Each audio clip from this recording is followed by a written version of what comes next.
Hey guys, in today's video, I'm going to show you how to create a drop-down list with multiple columns in Excel in just a few simple steps.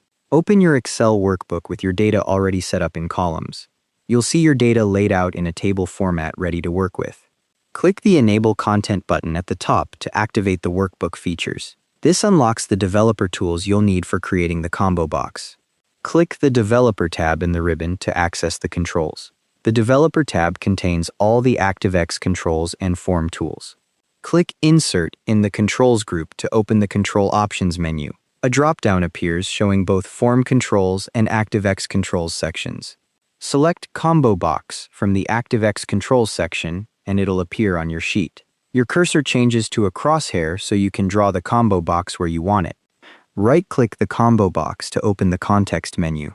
Click Properties to open the Properties window on the side. The Properties panel displays all the configuration options for your combo box control. Click into the List Fill Range field to set your data source. Type A2:C6 to specify the range containing your data. This tells the combo box exactly which cells to pull its list items from.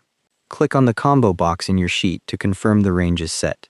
Now click into the Column Count field in the Properties window. Type 3 to tell Excel to display all 3 columns of data. Without setting this, only the first column would show in the dropdown. Click Design Mode in the Developer tab to exit Design Mode and activate the control. This switches the combo box from Edit Mode to Working Mode.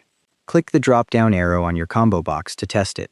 The list opens showing all 3 columns, and you can select any item. Your combo box is now fully functional, with multi-column display working correctly.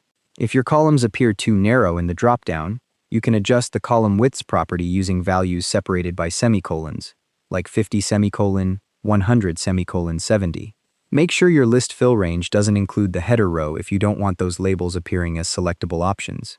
The combo box will automatically update if you change the data in your source range. To edit the combo box later, just turn Design Mode back on from the Developer tab. And that's how to create a multi-column drop-down list in Excel. Thanks for watching, hope this helped.